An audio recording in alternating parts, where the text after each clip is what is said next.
Mesdames, Messieurs les journalistes, bonjour.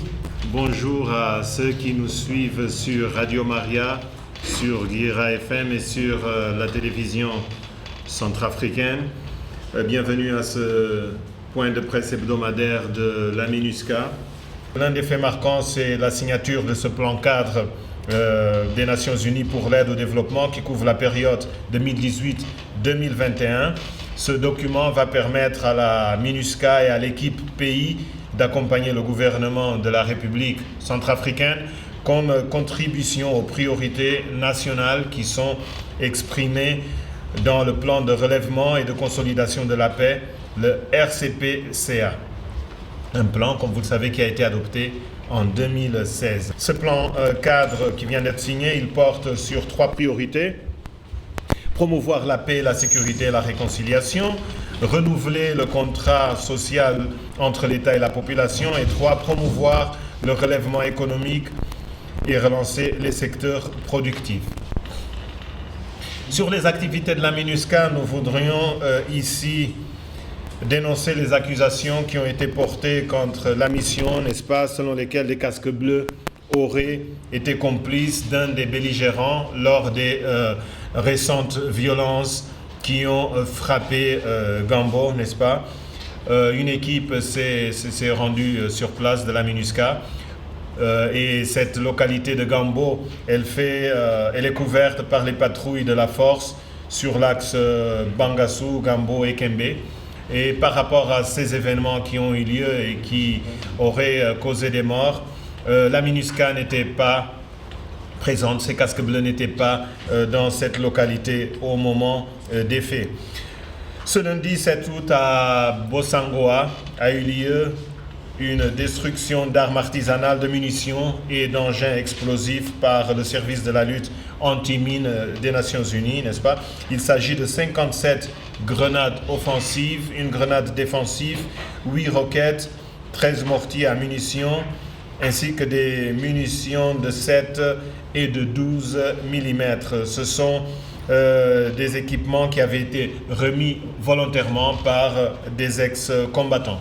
Sur un autre aspect concernant le pré-DDR de la MINUSCA, plus concrètement les activités génératrices de revenus, ce programme se poursuit cette semaine avec des formations à Ndélé et à Bambari. À Ndélé, avec 283 combattants, dont des femmes, des combattants de tous âges, n'est-ce pas, qui prennent part à une formation de 3 mois sur différents domaines. Ça va de la gestion, ça va de la menuiserie, du commerce, l'agriculture, la mécanique. Et à Bambari, une autre formation, cette fois-ci pour les bénéficiaires de ces activités génératrices de revenus, et un groupe de 50 ex-combattants y prennent part. Ce sont des formations, mais ce sont également des opportunités pour rappeler aux participants la nécessité de promouvoir le vivre ensemble, de promouvoir la cohésion sociale et de mettre fin aux violences. 35 femmes et 4 enfants ont été victimes au cours de la dernière semaine des abus et violations des droits de l'homme qui ont été documentés par la MINUSCA à Bangui et dans les préfectures, n'est-ce pas? Il y a eu au total 44 abus et violations qui ont touché 81 victimes. Les auteurs présumés sont d'une part les groupes armés comme les FPRC, les Anti-Balaka, les FPRC-MPC, RJ, UPC, ainsi que des coalitions FRC Anti-Balaka. Ces groupes armés sont notamment responsables d'atteintes au droit à la vie, menaces de mort, traitements cruels, inhumains et dégradants et privation de liberté, entre autres faits. Les agents de l'État, quant à eux, sont auteurs présumés de violations, dont des cas de détention arbitraire et un cas de traitement cruel. Début ce mercredi à Bangui d'une formation dans le cadre de la mise en place des comités locaux de sécurité.